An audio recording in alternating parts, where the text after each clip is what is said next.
তেলে ঝোলে বাঙালি কে না খেতে ভালোবাসে গলদা চিংড়ির মালাইকারি।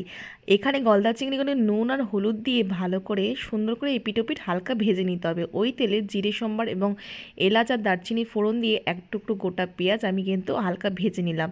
ওর মধ্যে আদা বাটা, পেঁয়াজ বাটা, রসুন বাটা এবং কাঁচা লঙ্কা বাটা দিয়ে ভালো করে কষিয়ে নেব। পরিমাণ মতো নুন, চিনি আর হলুদ দিয়ে কষিয়ে নেব। চিনিটা একদম সামান্য দেবে।